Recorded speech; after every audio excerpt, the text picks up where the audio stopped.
treating you? Could be a little better, but I mean, it is what it is. Just taking it one day at a time. What about you?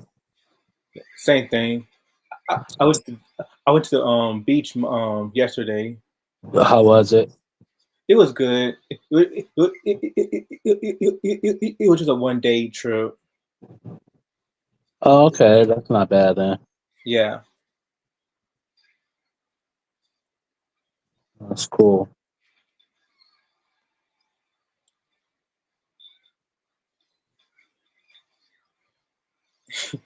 Yeah.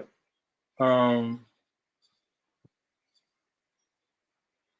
You saw that post well, not post on that the photo I sent you about Georgia Brown.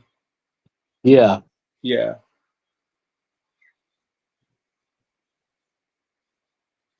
Yeah. Yeah. I don't think no one talks about her because No one talks about. Yeah. an eight I an 8 octave singer, like, right. yeah, 8 octaves. I don't think no singer can reach that high. Right. Yeah. That's crazy.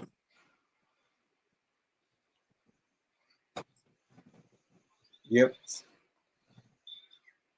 Victorian Lauren Kelly. Yep. Or Yeah. or by her, or Tori Kelly. That's what people know her for. But her real name is Victorian Lauren Kelly. Like the Tori like comes from her first name. Right. Yep. So I'm ready to start this. Yeah. Let's go. All right, what's good, YouTube? This is Raymania in the building, and I got my best friend Mike with me. Yo.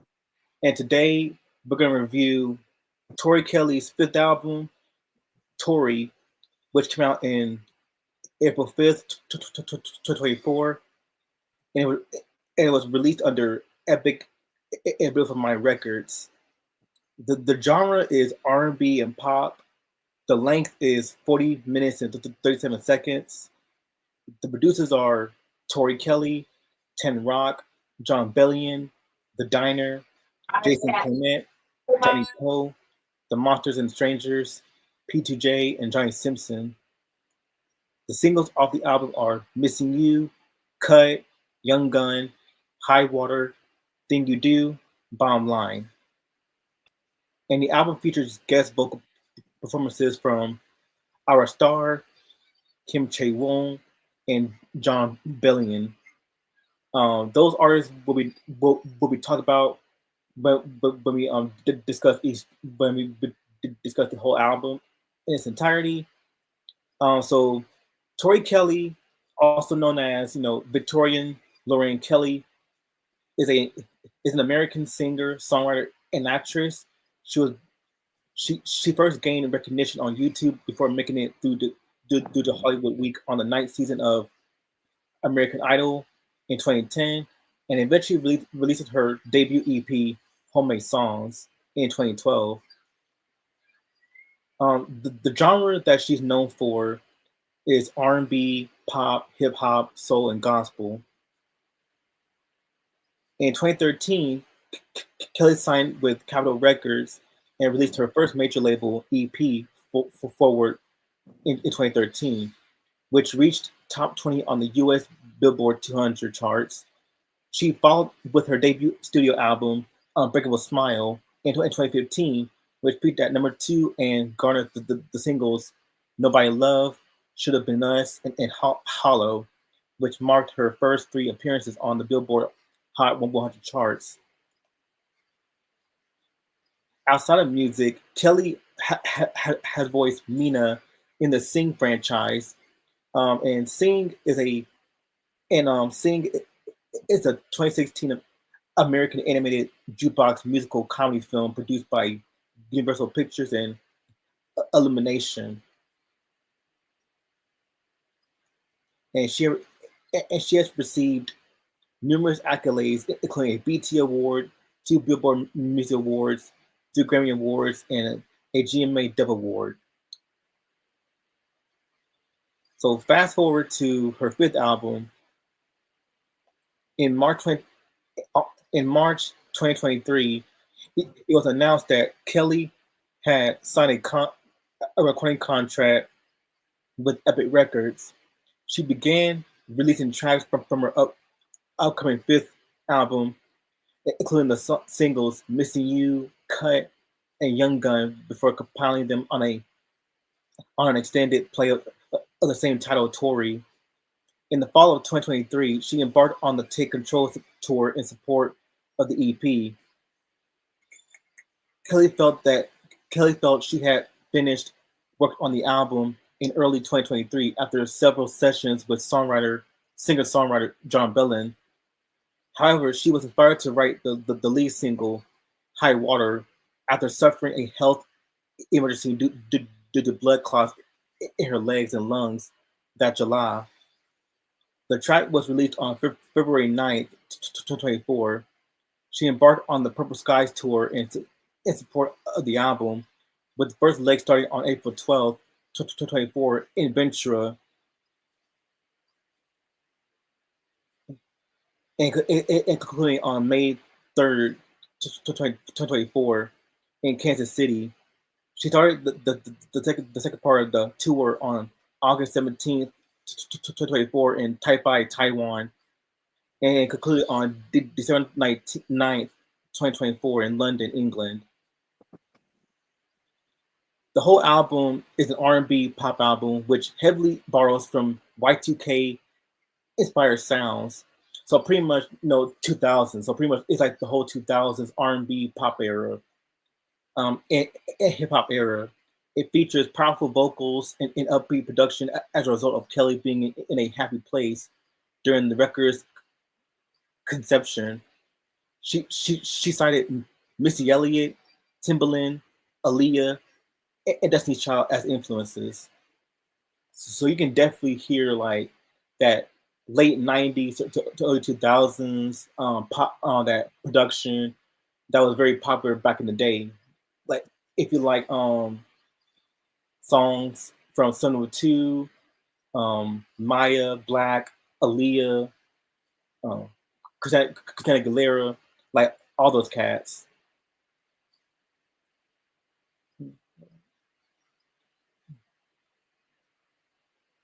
Right. Yeah, and Maya, they were big. They were big during the '90s, and but she came out in 98.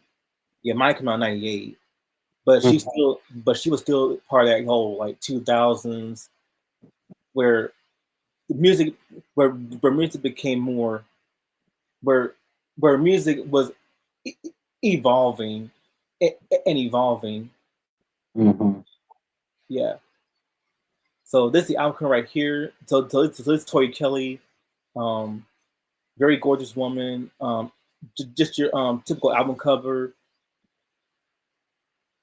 and the song. The album has and the album has 15 tracks, and we're gonna get started with the first track, "Thing You Do," written by Clyde Lawrence, Jordan Cohen, and Suzanne Vega, and it was produced by Tori Kelly and the Diner. So pretty much, those four people, they're from the U.S. based pop soul group Lawrence, which were founded by Clyde and Gracie Lawrence. They were a sibling duo who grew up in New York City. They have been singing, performing, and writing songs together since early childhood. Today, Lawrence is an 8-piece band which has released 4 studio albums in addition to several live and acoustic albums. Um, they are a pop soul funk R&B group from New York City. Thing You Do. So Thing You Do is a very great track. I love how it started off with Tori Kelly just singing her heart out, and then and then that beat comes in. That pop hip hop ish beat.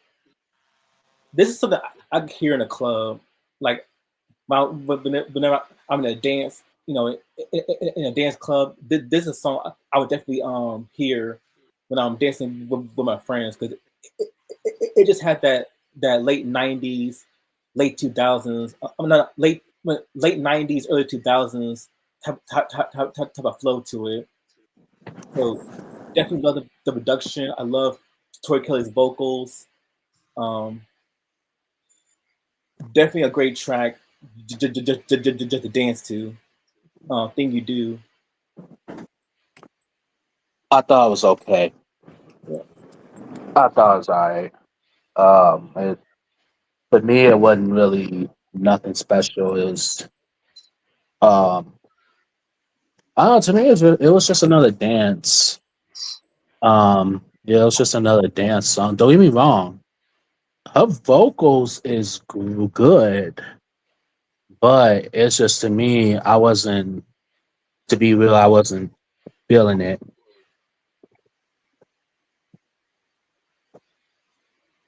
Right. All right. Track two is Missing Wait, You. wait. I didn't give him my thoughts yet. All right. All right, so it was a great way to start off the album. You know what I'm saying, by Tori Kelly. Things you do. You know, I mean, I thought the production was actually impressive. You know, I mean, basically, I like the way the production. You know, had delivery, and you know, and of course, what Mike said about her vocals. You know, her vocals were great and so forth.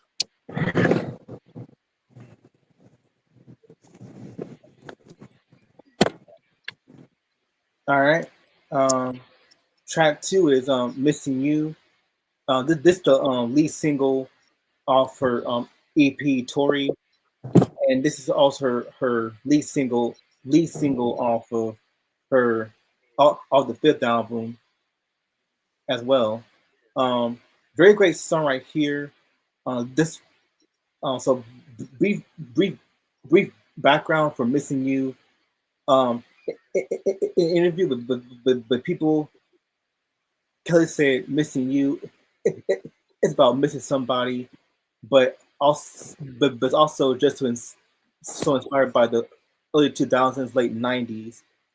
We wanted to make sure that we got that nostalgic feeling both in the lyrics and in the music.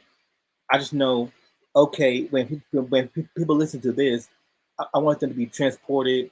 I want them to think about that era or just that nostalgic feeling, but that's for them. So, Right, so Missing You includes Kelly's signature vocal acrobatics and chill-inducing runs. People's Jack Irvin highlighted how Missing You departs from Kelly's typical style of sweet melodies and strumming the guitar. There is a music video a music video for the the song, which was directed by Mark Klasko, which was also released in March 17th, 2023. Billboard said that the video serves up Y2K Fantasia, which is a film from 1940 by Walt Disney. Yeah, I mean, and it takes cues from Aaliyah, Missy Elliott, and Destiny's Child, and more. So there's that Y2K influence from those singers because Aaliyah, Missy Elliott, Destiny Child, Maya, like they were huge during like that Y2K era when R&B, pop, hip hop were evolving, and right, and people's Jack Urban highlighted how the Y2K themed retrospective video, which included clips from throughout her decade long career, gives listeners the space to reminisce before falling into a bold new sound. It also had it indicated the music video includes Easter eggs, which means like messages, image, or feature hidden the pretty much hidden messages within like software, game, and film, and other like electronic medium. So this was a great record. This really showcases Tori's vocals, how she can go from like soft and sweet into just soft and sweet into very powerful vocals, showcasing her range. So great song, like it.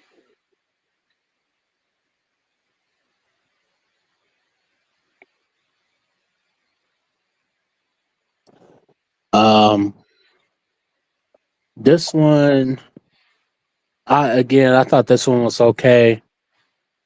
The production, don't get me wrong, like the production was good. You know what I'm saying? Her vocals, but again, this is another song that just it didn't really catch my eye. To be real with you, All right, Okay. Um, I feel like this song "Missing You" should have been longer. Almost 3 minutes. You know what I'm saying? Like I don't know, man. I don't know. It just should have been longer. That's it. But other than that, I enjoyed listening to the song. The production and her vocals too.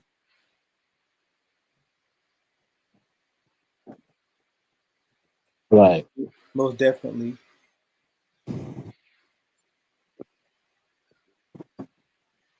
Um, Track three is Diamonds. Love this song. But Love it.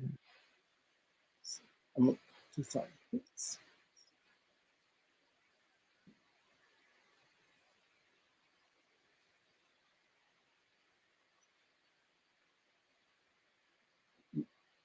Yeah, Diamond. not not not Shine Like a Diamond. Not Rihanna's. That's different. That's different though. Yeah, yeah, yeah, yeah. I'm just reminding the people we're not talking about Shine Like a Diamond. No. Yeah, that's different. Yeah, yeah. Right. I'm just waiting for his add on Sonic his to, But Diamonds, this is a cool song right here. I definitely love where she sings very soft, very sweet. Um, and that's what thing I love about Tori Kelly is that she's not one of those singers that like she's not an over the top singer. Like she's not like she's not one of those singers that that sings like very loud, very like in your face. Like her voice is very sweet, it's very smooth. She can go like it's high notes, but she wants to. But this song really captures like that sweet melodic vocal tone to her voice. Right. Yeah, where Okay, okay. I definitely love the production of this of the whole song. Where this one had a more dream, like more lighthearted, dreamy experience, dreamy feel to it. So pretty much from Diamonds is encapsulates a vibrant expression of love, rebellion, and self awareness, framing a relationship in shimmering metaphors and poignant declarations. The repeated imagery of diamonds on her eyelids suggests that both beauty and the weight of love that she carries. The diamonds can symbolize clarity, brilliance, and the eye catching nature of her emotions, indicating that her affection is precious and profound.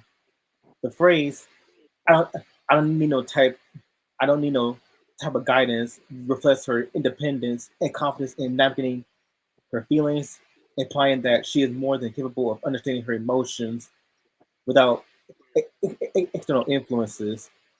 The course of the words violence can be interpreted in a paradoxical sense. It hints at the intensity and passion of her love and emphasizing that strong feelings can come with turmoil and complexity, reinforcing the notion that love itself can be a battleground. As the lyric unfolds, Tori Kelly juxtaposes tender moments with the fierceness of her heart's desires. The lines, "Hey la, like the way you look at when you wake up," evoke intimacy and affection, painting a picture of vulnerability and connection with a partner. This juxtaposition between the tenderness of daily life and the chaotic nature of intense love underscores an honest reflection on relationships. The acknowledgement of others' perceptions, they be trying to tell me what to do now, eliminates external pressures that often accompany passionate relationships. Kelly's assertion that their fear stems from her love further indicates that what they share isn't just a romantic connection, but something that evokes concern from those who may not understand it. The repeated call to put him up serves as an invitation to her partner to reciprocate in their shared affection. This phrase implies a sense of partnership and mutual investment, a plea to open their hearts and be vulnerable with each other, but asking for love to be given willingly and boldly. Tori encourages an atmosphere of authenticity and earnestness. The lines "kiss me like kiss me like they never seen" elevates this request to a heightened level of passion, emphasizing a desire for an unforgettable change, one that reinforces the notion that their love transcends the ordinary and is marked by uniqueness and intensity. In the concluding repetitions, Tori circles back to the central themes of the song, solidifying her message of choosing love unapologetically. The persistent refrain of "I choose violence" continues to suggest that emotional experiences may not always come wrapped in ease. Sometimes they are fraught with conflict and challenges.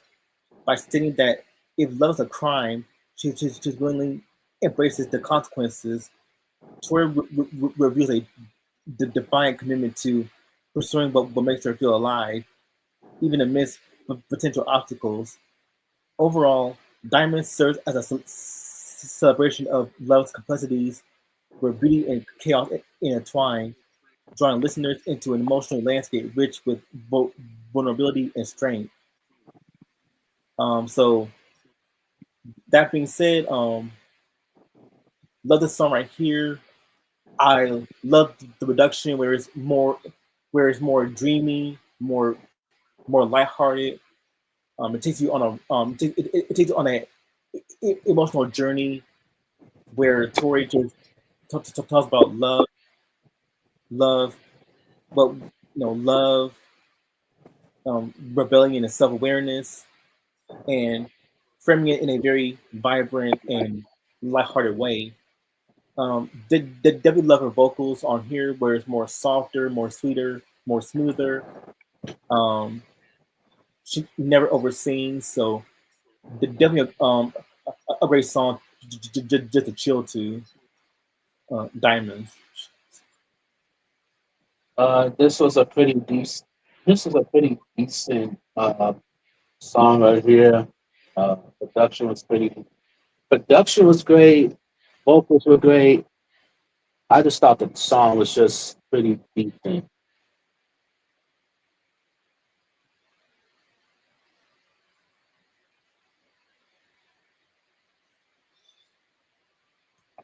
All right,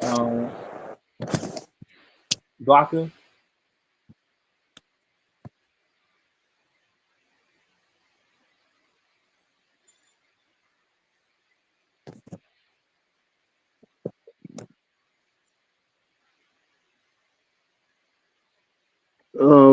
What track are we on? Man, track number three. Yeah, Diamonds. Not Rihanna's version of Shine Blind Like a Diamond. No, we're not talking about. We're talking about Diamonds by Tori Kelly.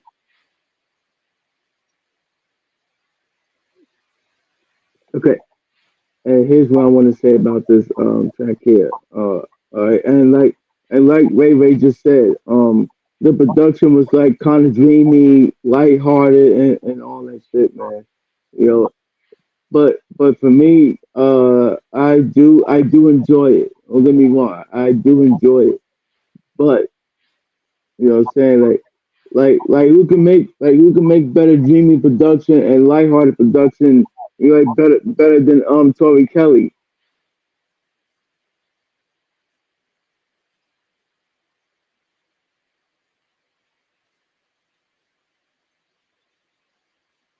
I I can think of no. Like I could think at least two or three R&B artists that came out before her. Like Janet, Yes, Janet Jackson is one of them. Yes, yeah, Janet, yeah, Janet is known for pulling like her voice works well for like Quiet Storm. Like that's one thing about Janet that like her voice works for Quiet Storm, R&B music. right, It was Sade, right, right. And I could name Brandy, her like too. on yeah, like on her first album, man, and her second album. Yeah, Brandy. Yeah, Brandy's like the vocal yeah, the Bible vocal. Yeah, and they ain't name her that for nothing though. Yeah. And I could also name Faith Evans. Oh, her too. Highly like she's underrated. She's underrated. Yeah, she is underrated. Hey, yo, Um, hey, and I feel like people don't even talk about Faith Evans, man. Shantae Moore. How about Yeah, Shantae Moore? Shantae Moore. Yeah, Shantae, yeah, another singer that don't get respect.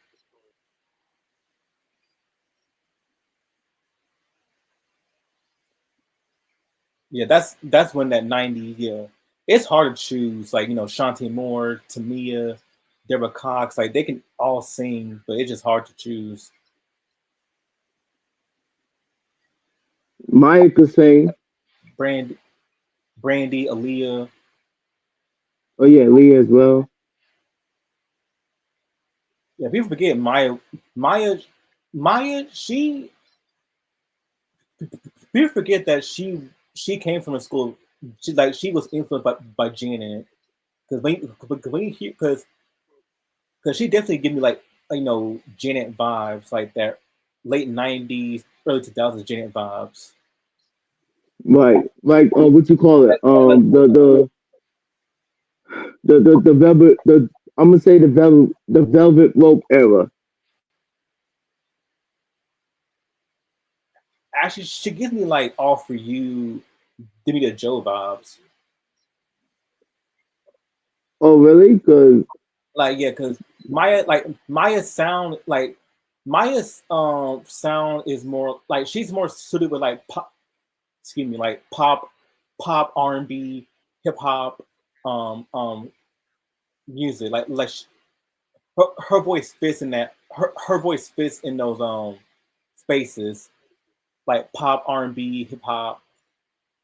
That's where her voice lies within. Like when I talk about like when I think of like R&B soul, like that soul, that grit, I think of people like Deborah Cox, right.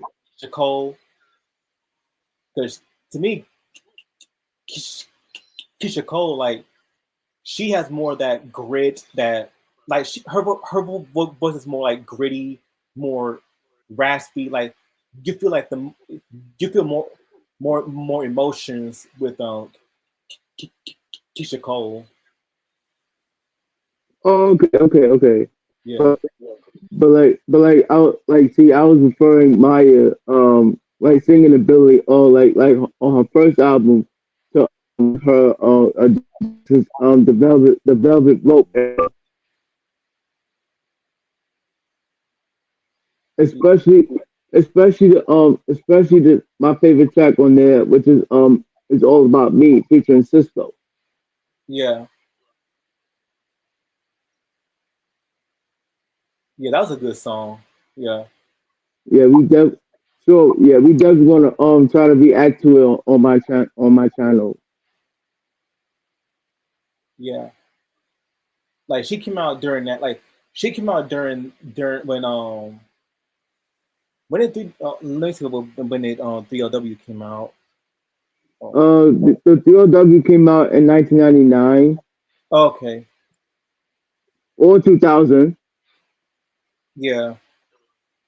So she came out during that era, like 98, 90, yeah, 98. Because Destiny Child came Wait, out wait, 2000. who Maya? Cause Yeah, Maya came out 98. yeah, but her first time, Yeah. but actually she came out in 97. No, no, sorry, 96, 96.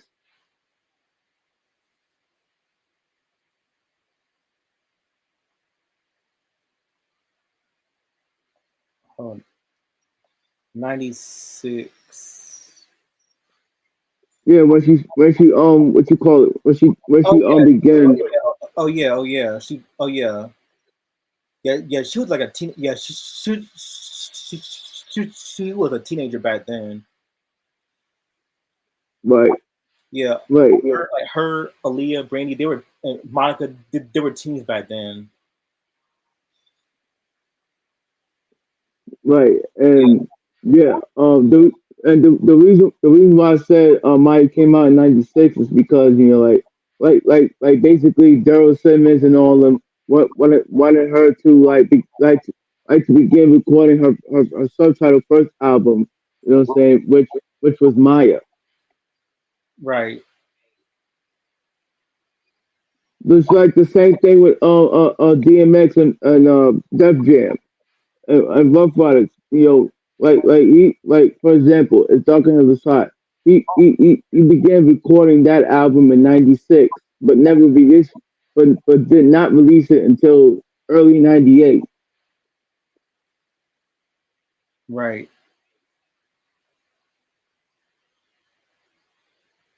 Yeah. Yes. Yeah.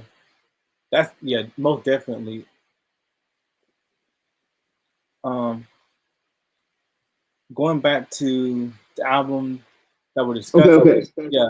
So track four, but that was a great discussion. Like, people. I mean, I know some people are not like. I know they're gonna be like detractors of Maya, but people forget that Maya was also big during like the late '90s and early 2000s.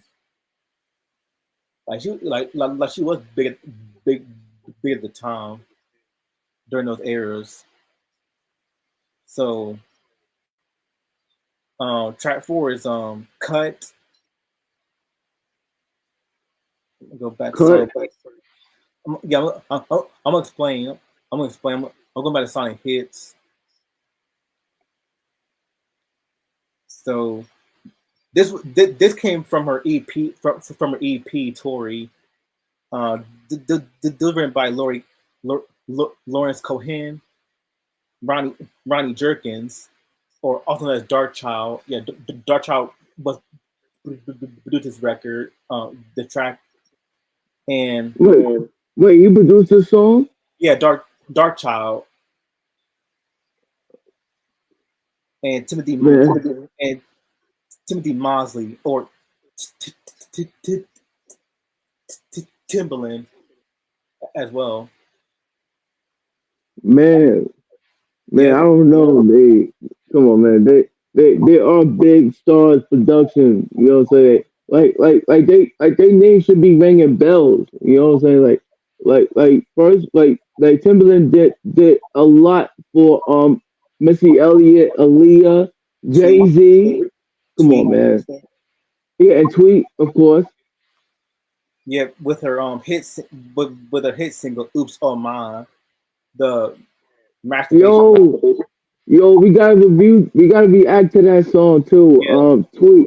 that's a great song. That was like that was like the first. Well, not the first. No, that was like if you love "She Bop" by Cyndi Lauper, then you'll definitely love "Oops Oh My" because both song like because brief background of "She Bop" by Cyndi Lauper. That song was about masturbation too, Yeah, yeah. Hey, but and you know what else? it was back. Sorry about that, but considering it was back, it was in the '80s. It's okay, man. They didn't say about they didn't say the word, but they just allude to masturbation. So what about saying? I was gonna say that Timberland did some did some stuff with Rough Riders too. The locks, Yeah, like this track we ride or die, bitch. yeah. You know what? I got an idea. I would like for us to review that album, man. What you call it? We Are the Streets. That was huge back then too. Pretty much, I don't think the do you still think the locks get talked about too as well? The locks still get talked about. Um, Actually, they do, but they barely. But see, the only time other people talk about the locks is like is the songs that they were featured. Like for example, Reservoir Dogs by Jay Z. Based on who had the best verse, like between Sheek Louch, Scott P or Jadakiss, and even Benny Singer was on the track, and Source Money. Yep. And let's not forget that he did that he did production like so. Meanwhile, Timberland's production credits throughout this time it's meant to include songs for Michael Jackson, Jay Z, Beyonce, Madonna, Kanye West, Rihanna, Alicia Keys, Lil Wayne, and Bjork. Bjork is a Yeah. Bjork is an Icelandic singer from Iceland. Okay. Yeah, And, she specializes in art pop avant garde music. So okay. yeah, the song "Cut," which was produced by Lawrence Corinne, Ronnie Jerk, or Dark Child, and Timbaland. Um, this was a great song right here. So pretty much this whole song. Oh, I'm already there. Changing my cut. Well, yeah. The lyrics of Tori Kelly's song "Cut" depict a passionate love that is full of desire and control. The first verse sets the tone by describing the love as being in suspension, indicating that it is somewhat uncertain or hesitant. The singer, however, believes that they can make the other person believe in love and become the exception to their guarded nature. They metaphorically compare this experience to hitting a drum on the other person's heart, signifying the awakening of emotions and the creation of a rhythm between them. The chorus reaffirms this connection, but the repetitive, the dum da, serving as a representation of the intense feelings and sensations experienced in their relationship. It emphasizes the power of their love to make the other person feel a certain way, and the mention of bouncing indicates a playful and energetic quality to their connection.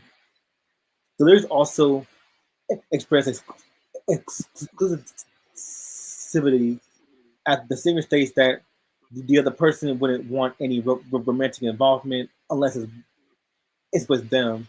They assert that they are the only one who can provide this level of love and control in their lives. The second verse echoes the sentiments of the first, using motifs of free falling and goosebumps to depict the overwhelming emotion that arise when they look into each other's eyes. Once again, the drum imagery is used to signify the impact of their love. blowing their minds and solidifying their rhythmic connection. The chorus repeats, reinforcing the idea that the other person's love is unique and unparalleled. Overall, Cut is a declaration of passionate love and confidence in one's ability to make the other person feel a certain way. It explores the themes of control using exclusivity and the power of love to break down barriers and create a deep connection between two individuals. They say change your mind, but I just say cut. For I just say the track's title for title. Um, Definitely a good song right here. Love the more harder production off the album. Definitely a great production by Dark Child and Timbaland. Um, Again, Tori Kelly's vocals are great. So great song, cut, and also Dark Child also did stuff for Mary J. Blige too. Yeah. Oh, he did. Which yeah, hold on. I think it was on her on Breakthrough, on her Breakthrough album. Let me see. Yeah, he did a song called Enough Cry. Well, he wrote the song Enough Crying from her Breakthrough album. I never knew that, man.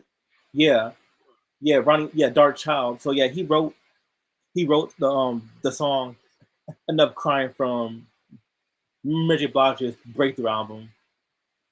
He wrote it and produced it with Sean Garrett, and Sean Carter or Jay Z. Okay. Yeah. So it shows you how big this guy's production it just shows you like the amount the impact he had on both R&B and hip hop.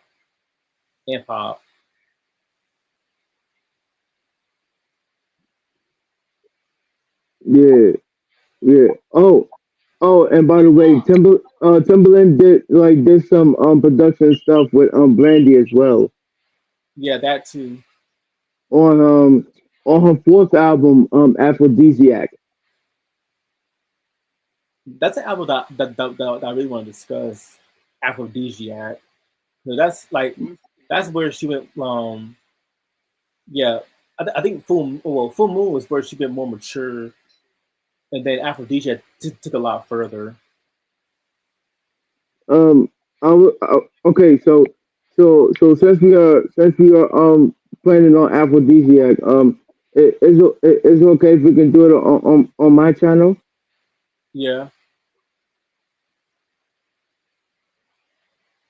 Because I'm ready to talk about the production that Timberland did for for her album, trying to make Brandy like sound like Aaliyah, like you like those comparisons, and it's not only in hip hop though, it's also in R&B. yeah.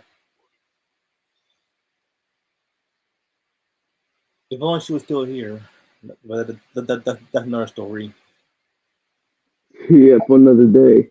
Yeah, as long as she was still here. I just miss Aaliyah so much. Yeah, same here.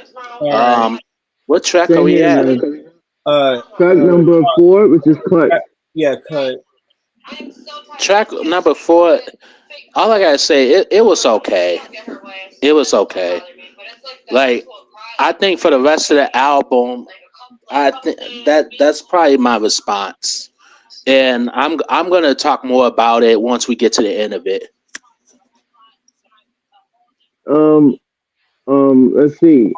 When I think of the track cut, I mean, I feel like it was decent. I mean, it's really nothing special. As in, you want to cut somebody's hair and shit like that. Oh, I don't want to get my hair cut. Like, come on now, not that special.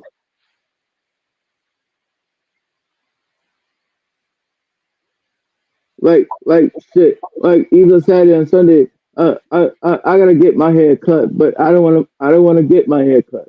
Shit. I wanna stay with the mohawk, man.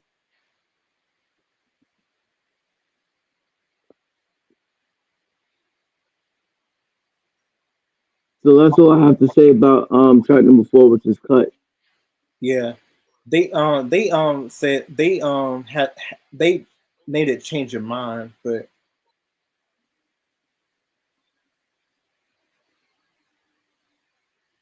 track 5 is spruce.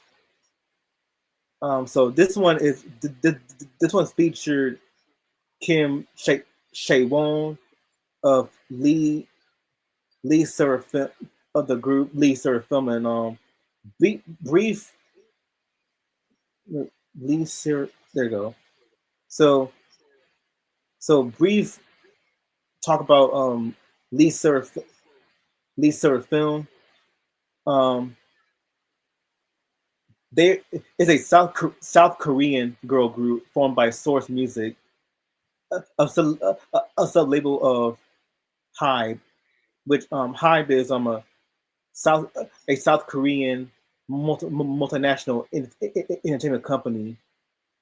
The group consists of 5 members: Sakura, who is a Japanese singer, Kim Shay Won, South Korean, and Hugh Yujin, um, who is who is who is an American singer of South Korean who was born in Seoul, South Korea.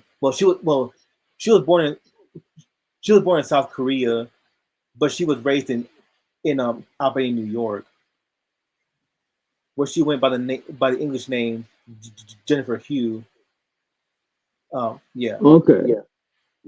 yeah. So it's a South Korean it's a South Korean group, pop group. Um, Definitely love this song here. Love the this one's another dance track. We can just dance to like this like one of those club dance songs where you can just dance to with your best friends. So I think some of the songs right here are appropriate for like club like if you want to go to a club and just dance your heart out and just leave your worries by the door, then definitely like the whole like the song for you. Like if you want to just party, just party. Just don't worry about you know leave all your stress and worries out the door. Yeah. So that's what I think of the song. Like nothing much to say about it. Just just a solid dance song.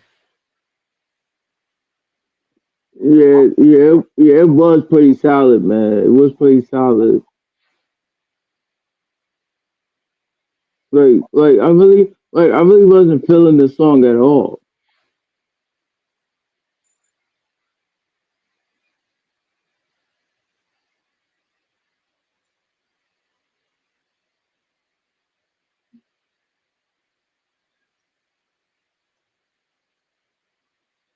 All right. Like who named they? Yeah, like who named they title? Who named they title of the song? Spruce. Like seriously. It's like you name me your title of the song Bruce Lee. Like come on, man. Like everybody should know who Bruce Lee is. Yeah, so yeah, no, that's all as I was saying. And the reason why the reason I say I dodged the bullets because one, hey, listen, hey, you not, hey, they ain't getting me that easy. That's out. Nope, no. I'm gonna review the I stuff said, thing somewhere in they ain't getting September. me that easy. That's out. They ain't Like getting me that easy. early October. One and number two, I'd rather wait until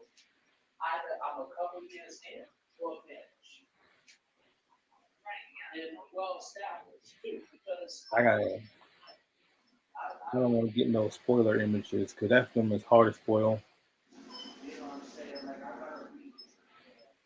Find me a poster for that where it don't give you much of the film away.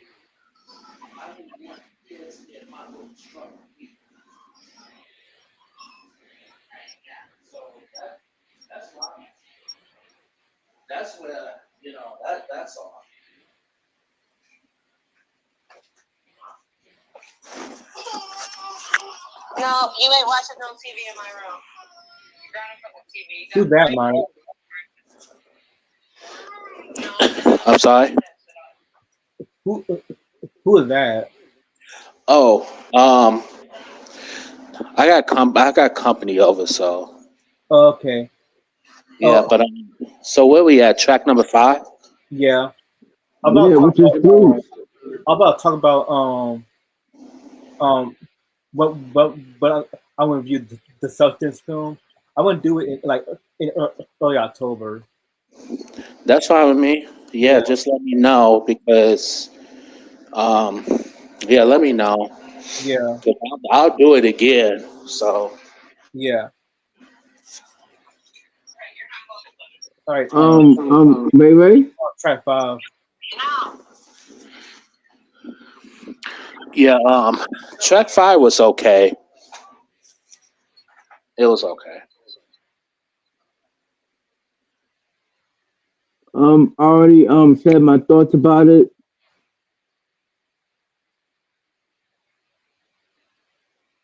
Yeah, I'll try and find like like an image where it don't give like the whole film away.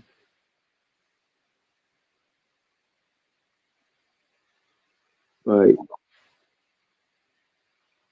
All right, number 6 is Shelter. The song was also featured on our EP as well. So pretty much some of the songs were featured on the EP, and then the rest of the songs like she wrote for the whole album. Like she wrote for the whole album. So Right. track number 6, Shelter. This one is a song about offering comfort and support to someone who is going through a difficult time. The lyrics convey the singer's willingness to be a source of strength and protection for the person she cares about. The opening line, "Let me provide you a let me provide you a life raft. I know you're alive, but you could be living," suggests that she wants to rescue this person from their current struggles and help them truly experience life to the fullest. The lyrics also indicate a fierce sense of protectiveness when the singer says, if they try to bite, then I bite back. I got everything that your life be missing. It conveys her determination to defend and provide for the person she cares about. The line, "Ain't nobody ever gonna touch my baby. If I had to mess somebody up, I don't play," further emphasizes her unwavering loyalty and willingness to fight for them. Throughout the song, there's a recurring theme of offering solace and support in different forms. The singer promises to be a blanket when it's cold, coffee when it snows, and even offer her lyrical talent to help them find their rhythm when they feel offbeat. The chorus repeats the phrase, "I could be your shelter," emphasizing her commitment to being there for this person in any way they need. Overall, Shelter is a heartfelt song about offering comfort, protection, and support to someone going through a challenging time. It demonstrates the singer's deep care and commitment to being a reliable source of strength for the person she loves. She loves. Um, Great song right here. I love the production. Um, Tori Kelly, she did her thing on there. So yeah, definitely a great song. Shelter.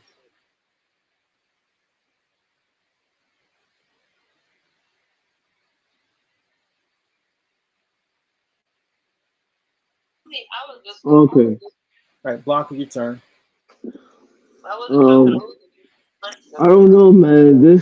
I don't know. This wasn't special to me, at all. I mean, I'm gonna say it's decent. It's decent, but it's not my favorite song on this album. Like so far we're like 6 or 7 tracks in, and so far I don't even have a favorite song off this album.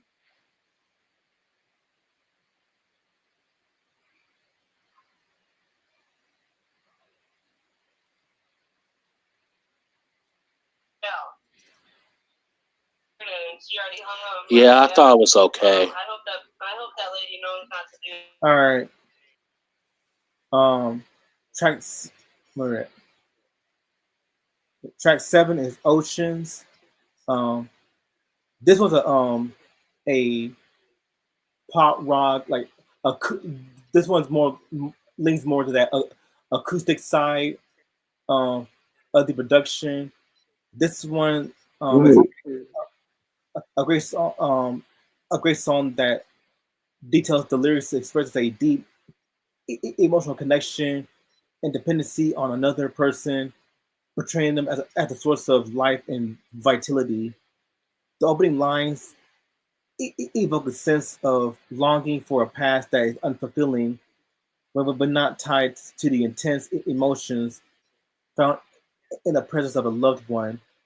The comparison of the beloved to water signifies nourishment of in life, contrasting starkly with the imagery of dry like bones, symbolizing the desolation and lifelessness. The artist vividly illustrates how integral the person is to into her existence, making it clear that life without them feels empty. The use of oceans metaphorically suggests depth and a expensive emotional sea, hinting at profound insights and feeling that lie within their connection. The, the second stanza expands upon this interdependence, illustrating vulnerability and surrender. The phrase "You got me, love," in a headlock communicates a powerful grip the loved one has on our heart, indicating both affection and inability to escape the emotional pull they stirred. The mention of placing her heart in their hands suggests a radical trust and a plea for safety within their relationship, a desire that they will cherish and protect her love. The metaphor of charging like a Venmo and being drawn like a pencil emphasizes a sense of spontaneity, spontaneity and deep connection. She feels charged up and creatively inspired by this person's presence, depicting them as both a foundation and a catalyst for her emotions and experience. The chorus themes of longing and commitment emerge again as the artist expresses a wish to be for forever enveloped in this love until time itself runs out. It's a declaration of prioritizing this person above all else, suggesting that her emotional survival is linked to their being present in her life. The rhetorical question that follows about what her eyes might see or her life would entail, but without them, underscores the uncertainty and potential sadness of such a scenario. The refrain reinforces her dedication, yet there is also a palpable melancholy in recognizing that the depth of their bond may remain unexplored if they're not together. This illustrates the idea that love can be exhilarating and terrifying as it holds the possibility of both joy and profound loss. Towards the end of the song, the repetition, of the lines about never wanting to return to a state of emotional bareness reinforces her desire to remain connected to the vast emotional landscape that the person represents. It's clear that they embody everything that brings life and meaning to her world, solidifying their role as her emotional anchor. The repeated oceans motif evokes an image of vastness and depth, emphasizing that this relationship is not surface level, but as currents that run deep. Through her lyrical expression, Tori Kelly poses that the essence of a vitality is is instructively linked to this connection, suggesting that love not only shapes her present context, but also navigates her personal journey through the complexities of life. So very meaningful message that anyone can relate to, which definitely reflects on the highs and lows of life, especially when it comes to like love and human relationships. Definitely love the song right here. Um, love the more like the more gentle acoustic sound to the whole song. Tori Kelly definitely did her thing with her vocals. So yeah, great song, Ocean.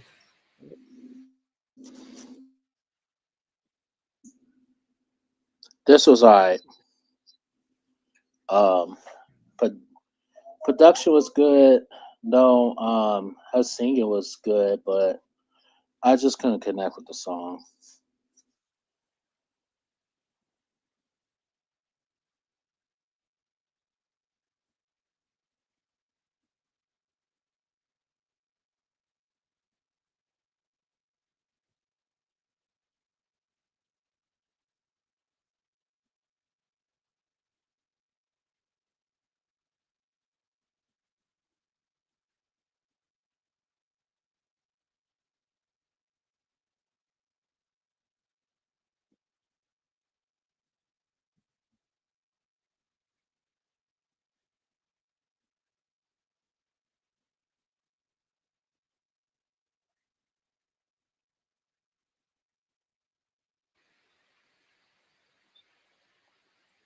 All right.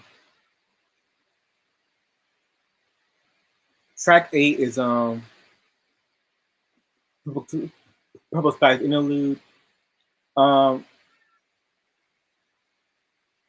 Nothing much to say about this one. This is just an interlude, so nothing much to say about it. It's only 20 seconds long, so that's it. It's just an interlude, which then leads into track 9 is Unbelievable. Um, Now, this one features the singer Ira Star, and brief, brief info about Ira Star. Ira Star, also known as Sarah Onion Consola Aderi Baj or Aderi Bij, is a Nigerian singer and songwriter born in Benin Republic, which in Benin is a French speaking African country in West Africa. Yep. So the official language is French in Benin. So she is a so she specializes in Afro beats, R&B, and Alte and Afro pop music. So that's Ira Star. Um, the song itself on it captures a sense of awe and admiration for someone who has had a profound impact on the singer's life. The song explores the idea that even though the singer is content and independent on her own, she cannot help but acknowledge the extraordinary qualities of this person. The chorus emphasizes the singer's self assuredness and confidence in herself. She knows how to love herself and doesn't need anyone's help. However, despite her independence, She recognizes that the person she is singing about is truly exceptional and stands out from anyone she has encountered. The verses highlight the singer's recognition that material possessions cannot compare to the depth of her feelings for this person. She suggests that she could afford to buy luxurious things like a car or a house, but they pale in comparison to the love and connection she feels towards this individual. The lyrics also express a desire for a deep, meaningful relationship, but the singer can be fully vulnerable and open with this person. So definitely a cool song right here. I definitely love the more gentler, lighthearted feel to the album to production. Um, definitely adore definitely adore her vocals, like Kelly's vocals and Our Stars vocals.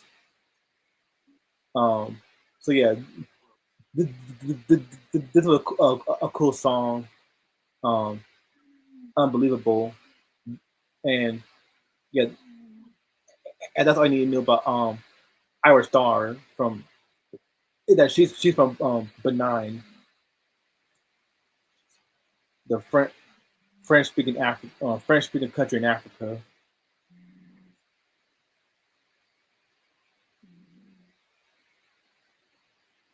I don't see block. Well, Remember you telling me that. That's good. This I song you was told me pretty about your good. hours out the I one day. I liked was like, it. It damn, was that's generous. I it's a didn't pretty good mind. song. yeah.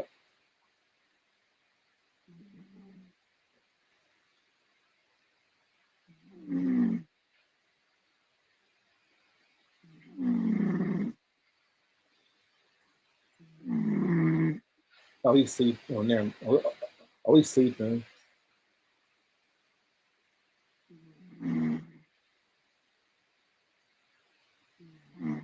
All right.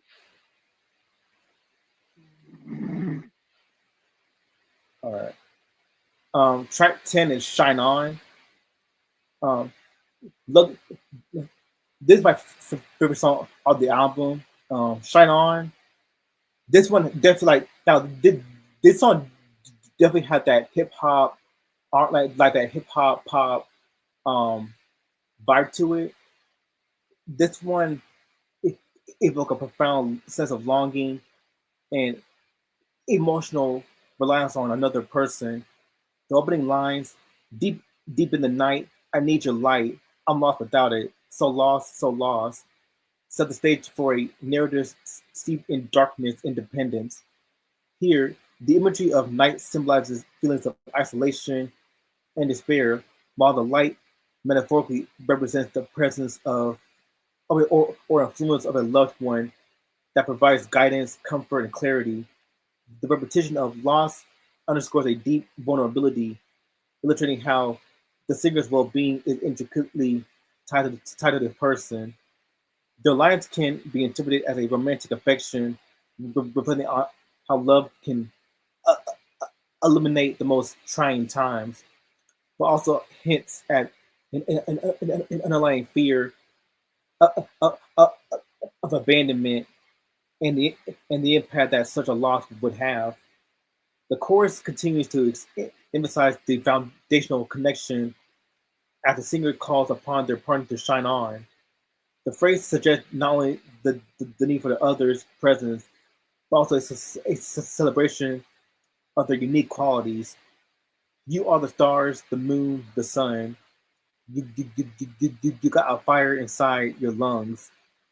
Enhances the idea that this person encompasses everything bright in life, given their existence fuels the singer's own spirit. This metaphorical language elevates the loved one to celestial status, highlighting their significance in their singer's life. The lyrics suggest that this relationship is transformative and that possessing such love ignites passion and purpose. The line about always wanting this person um, eliminates a sense of permanence in their feelings, representing a deep commitment and desire for emotional connection. As the song progresses, Kelly encourages a sense of authenticity and perseverance in the face of challenges, but exhortation, exhortation to live it how you live it, get it how you get it. This it insinuates that individuals should embrace their true selves and pursue their dreams without pretentiousness or fear of judgment. This message is not only about personal expression, but also hints at the idea that real love flourishes when both partners stay true to themselves. There's an underlying encouragement to prioritize love and passion, suggesting that both partners should continue to support and uplift one another, keeping the flame alive through life's uncertainties. This encapsulation of resilience parallels the singer's plea for their loved one to maintain their brilliance and authenticity, thereby shedding light during the darker moments. So definitely love this song right here. Definitely had that more hip hop vibe to it. That early 2000s, like the late 90s, early 2000s hip hop pop vibe to it. Um, definitely a nice track. Tori Kelly, her vocal, like she definitely showcased her vocal range on this record. So I could definitely hear like if this song came out in 2000, like if if if the song would have came out in like 2000 or 2000, like 2001 or 2002, it would definitely be a it would definitely be like a smash hit. Like this should definitely be a single off the album because it definitely captured that lighthearted hip hop to like that lighthearted 2000s hip hop vibe that where you could definitely hear or and see how music evolved from the old days to the modern era. So definitely love this song here, "Shine On."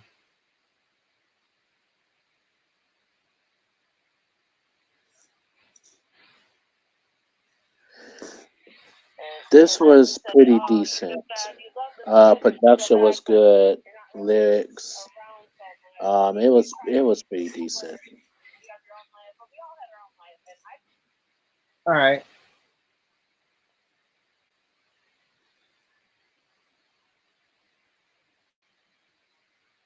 uh, track eight, well, track 11, "High Water." Um, definitely love this song right here. So pretty so. I'm gonna sum up the whole song right here because I don't want to read so much of it because that's gonna take a lot of reading. But I'm just gonna sum it up right here. So the lyrics poignantly explore themes of heartbreak, emotional struggle, and the resilience of the human spirit. The opening lines express profound sorrow, suggesting a sense of desolation characterized by broken heart tears and forever kind of rain. This imagery evokes a ongoing emotional turmoil that feels unrelenting. Uh, the singer finds themselves ensnared by their fears, visualizing their emotional state as a storm that cannot be escaped. The metaphor of rain not only signifies tears, but also paints a picture of an overwhelming, oppressive environment that the singer is trying to navigate. The singer, I mean, the introduction sets the stage for a deeply personal journey infused with vulnerability and desire for liberation from their pain. Um, the choruses reinforces the central theme of perseverance in the face of challenges, the assertion that whatever comes, hell or high water, speaks to, speaks to an unwavering commitment to face whatever difficulty lies ahead. The phrase is evocative of weathering storms and navigating life's unpredictable nature by acknowledging the uncertainties of life, yet affirming knowledge of what's on the other side. The singer illustrates a deep-seated faith in eventual healing in brighter days. The continuous refrain of "I know what's on the other side" serves as a powerful mantra of hope, serving not only as a personal declaration but also an uplifting message to others who may be confronting their own storms. Ultimately, the song emphasizes a journey from pain towards trust and future possibilities, embodying a universal sentiment of resilience in the yeah, ill, in the enduring human spirit amidst heartbreak. So this is definitely a great song right here. Again, I love the production, love the vocals. So definitely a good song. High Water. Oh, I'm done with done the album. Excuse me. Bring your ass on. This is a pretty decent song right here. Um, like the lyrics, I like the beat and stuff like that too. I like it. It's pretty good. All right.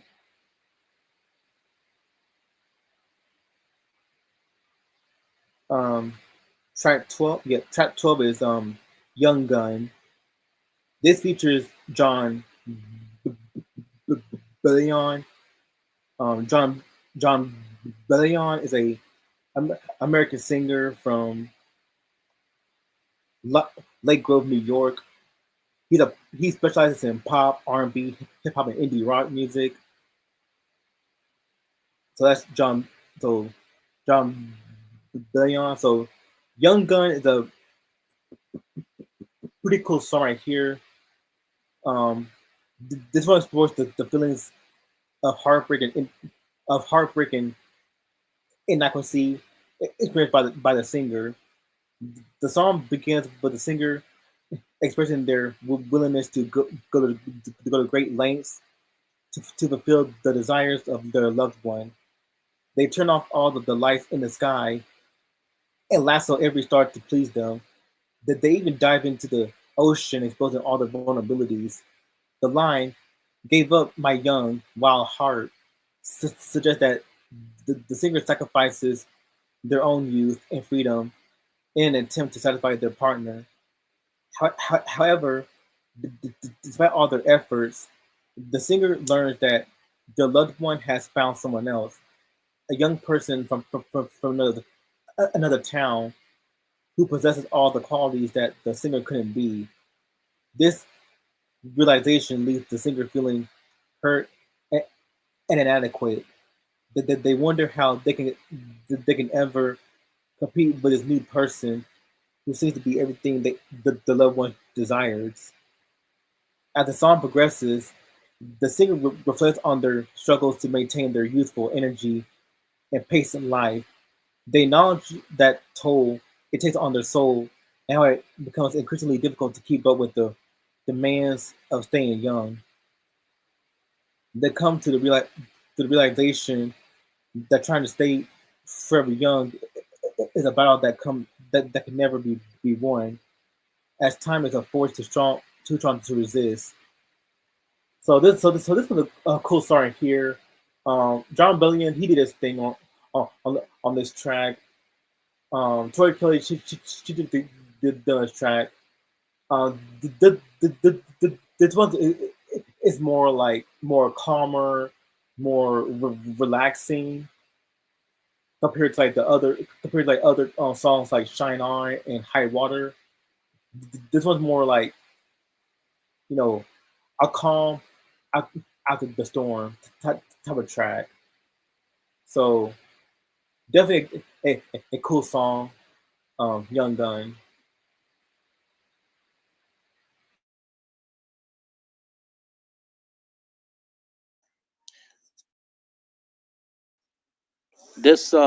This track was okay. I didn't really care for it, to be honest with you.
Mm.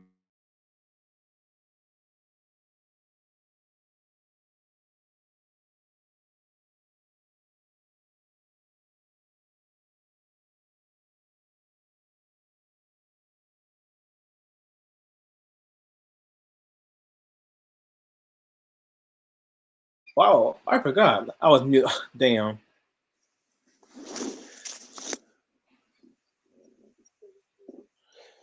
Yeah, It looked yeah. I like was gonna say you were muted. I weird. forgot. I forgot it. Silly me. It's all good. But I say I'll just say that overall, I just say overall the song depicts a passionate love, an intense love, but the singer is willing to give up everything, even their own life, to be with their partner. And I said before that I could definitely hear this song in like some um teen romance film, like whether it be in middle school, high school, or college. Like think of that film, My Girl, with Macaulay Culkin. Yeah, My Girl. I could definitely hear this song in any teen romance film. So yeah, a great song. A lot of if I die.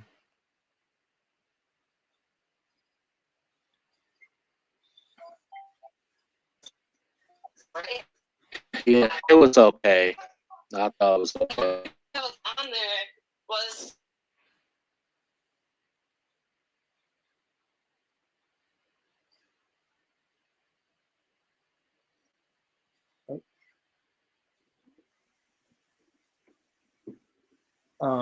Track 14 is missing you. This is the R&B, like the R&B edit. Um, nothing but to say about this one. This pretty much like the R&B version of the second track. Um, this is a cool song right here, like a cool like a cool. This was a cool track right here. It did the same thing as the second track, but this is the R&B edit. So yeah, nothing groundbreaking to say about this record. Yeah, yeah, nothing groundbreaking. There you go.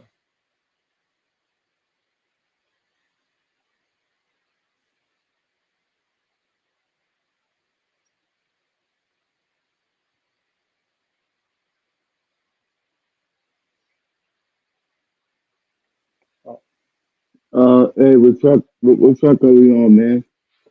yeah, you were sleeping.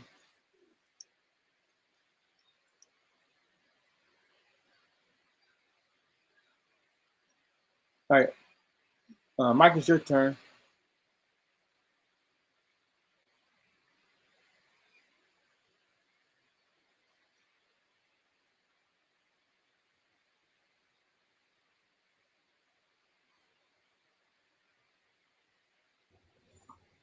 Oh,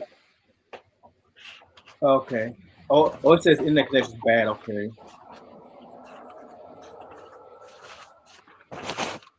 Okay.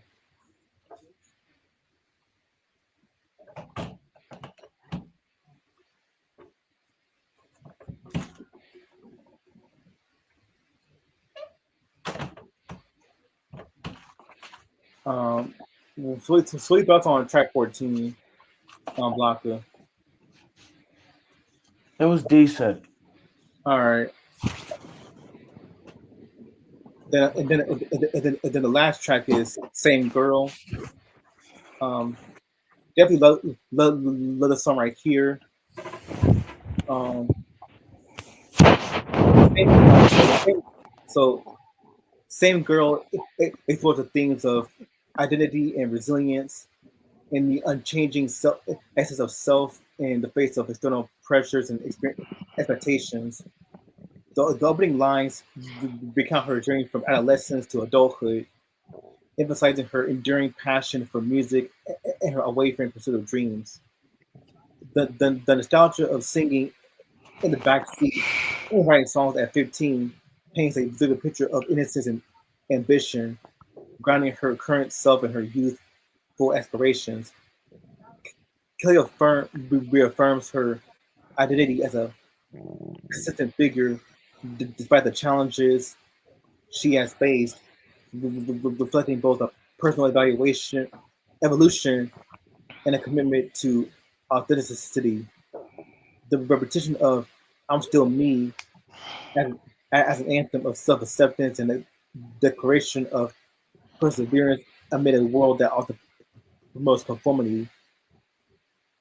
Um, the song takes a turn as Kelly addresses societal expectations and the pressure to conform. Her assertion of "sorry, not sorry" signals a rebellion against those who attempt to dictate who she should be. The metaphor of fitting into boxes illustrates the constraints placed on individuals by cultural norms and industry standards, illustrating how such limitations can stifle true expressions.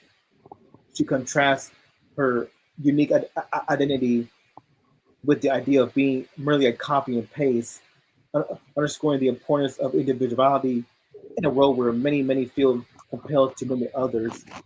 The lines reveal her determination to break free from these molds and challenges the listener to embrace their uniqueness, reinforcing the notion that diversity is what makes each person special. In the next verse, Kelly emphasizes the hard work and the dedication she invests in her career while maintaining her spiritual values. The imagery of dancing in the living room and dreaming of Grammys indicates her commitment to joy and creativity despite her goals. Furthermore, her reference to sort out shows without getting naked signifies her choice to express her sexuality and femininity on her terms, reinforcing her self confidence and self worth. The juxtaposition suggests that true empowerment does not require compromising one's values or resorting to sensationalism. By remaining true to herself, she celebrates her journey and the lessons learned along the way, highlighting the balance between professionalism and personal integrity. The concluding verses reveal a deeper sense of wisdom and understanding that comes with age. Caleb reflects on her growth, acknowledging that while she may appear different physically, her core essence remains intact. The imagery of being light as a bird in a gradient sky evokes feelings of freedom and expansion, symbolizing her personal and musical evolution amid the complexity of life. By calling upon divine support, she emphasizes her reliance on faith during challenging times, highlighting the importance of connection to a higher purpose. Ultimately, Same Girl serves as a powerful reminder that the essence of who we are is often unchangeable, and that embracing our true self is a vital part of navigating life's ups and downs. So definitely a nice way to end off the record, the whole album. Definitely love like the more calmer production, and Tori Kelly's vocals were great on this one. Um, Definitely a great song to to end the album on. Same Girl.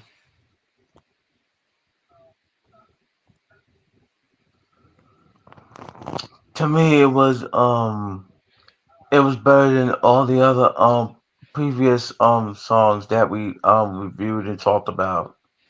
Same girl, but I have a huge problem here. I mean, not really a huge problem, but the only problem that I do have, is that, I mean, come on, like who would name like who would have the no? Okay, I know this is a big thing. Okay, but same girl, like come on now, like I know, like Tori Kelly, like at least should have done, at least should have done better with the titles of the name, title of the name of the tracks. You know what I'm saying, and you know what I'm saying, and just called it something else. Like she ain't have to do the same girl again. Like basically reduplicating the Usher and the R Kelly fucking fucking motion and shit, man.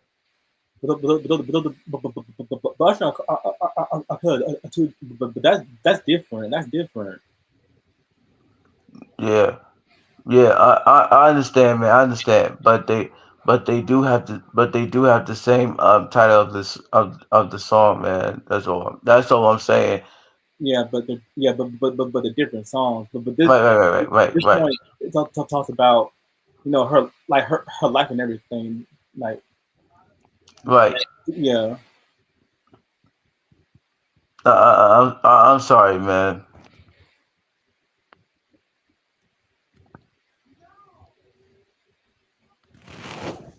well, that's the end of the album. Okay. Um, overall, I I like I really enjoy this album. Uh, again, I really love like the whole late '90s, early 2000s production that Y2K era where where music was evolving, like where music music was evolving, um, some for better, some for worse. Um, yeah, some for better, some for worse. But I definitely love this the production of the album.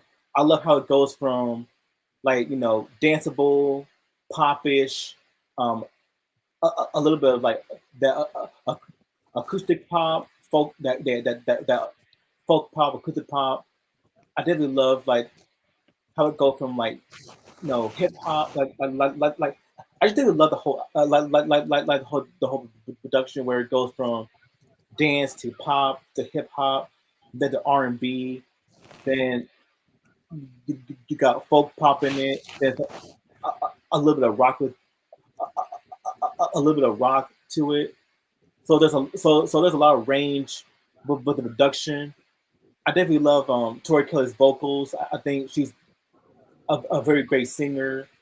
She showcases that her range within her vocals, showing you that she's not one of these like singers that people think people think they're singers, but they're definitely not. Like world's the world's great singers. Um, but she can definitely sing her ass off. Um, I definitely love her vocals on this album.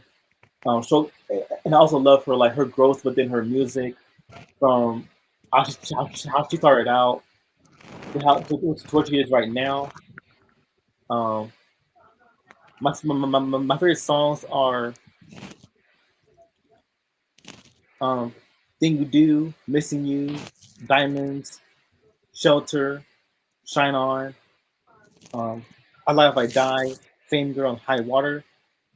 Um, again, so definitely love, and even though and even though some songs are solid, some songs are cool and solid, nothing groundbreaking, nothing like groundbreaking or revolutionary.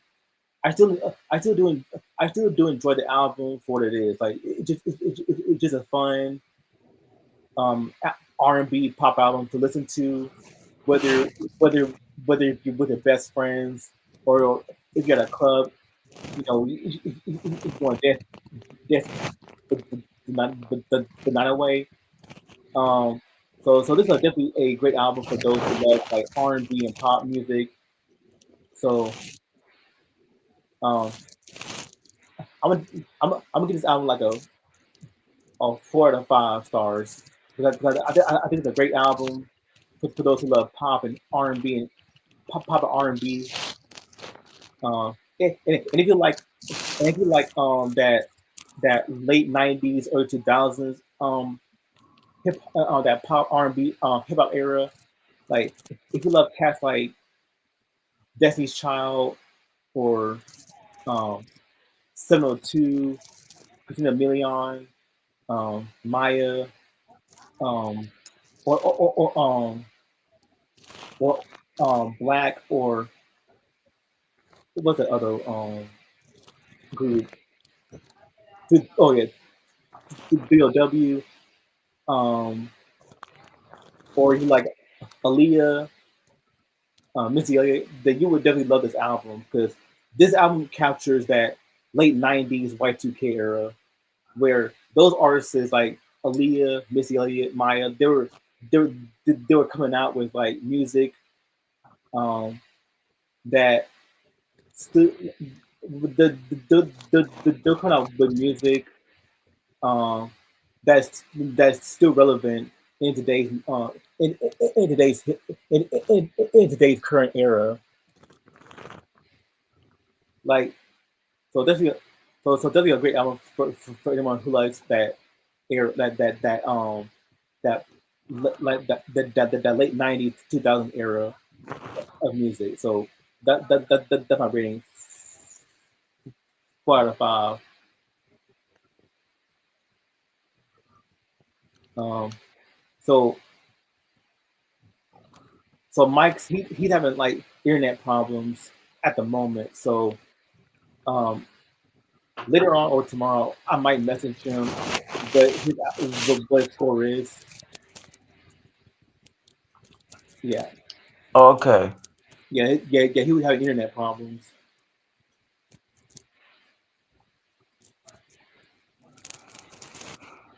man,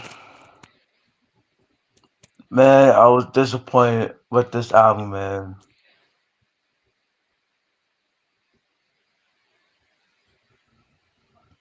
I mean, I mean, I'm gonna say it's still like solid or decent, but but this album wasn't for me, man. Like so basically, I'll give this album like let's say like a 5 or 6 out of 10.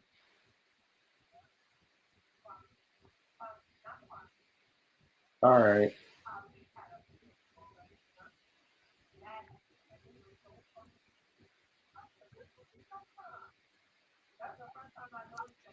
Yeah, yeah, I'll give it a 6 out of 10, man, for sure.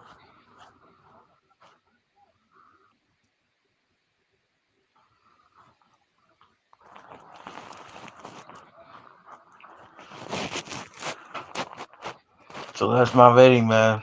All right. All right. Mm.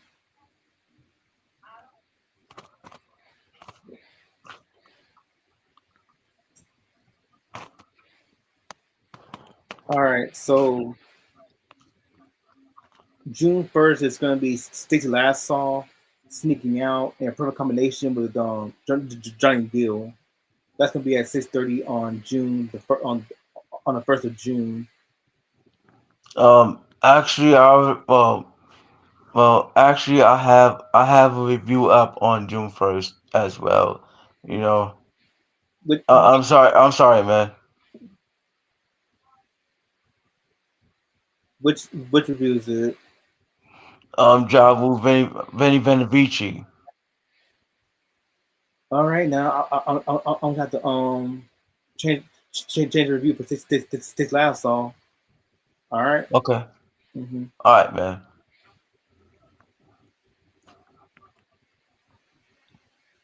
With that being said, I'm gonna end off right here. Um, this has been a great review of Tori Kelly's subtitle album. Um, Yeah, subtitle album. Like if you like that late '90s era and jazz era of R&B and hip hop pop, um, you would definitely love this album. Um, so with that being said, I'll I'm gonna reschedule the the the Texas Last Soul review. I'm gonna change it somewhere like um probably June 8th, probably like June 8th or something. June 8th.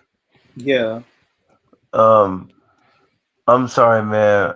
June 15th. I already have something for June 8th, which is late registration by Kanye West.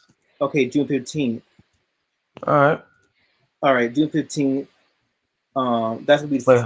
sixth last song. Oh, that's Father's Day. Yeah. Yeah. Yeah, June 15th. It's gonna be sixth last song. So I'm gonna change that right now. So with that being said, I'll see you on June 15th for the review. Um, Peace out. Peace out, man, and see you guys on June 1st for Jawu Benny Vici. The 26th anniversary, I'll say, and also I'll see y'all next week Sunday for the Kanye West late registration album review for Kanye West's 48th birthday. Yeah, yeah.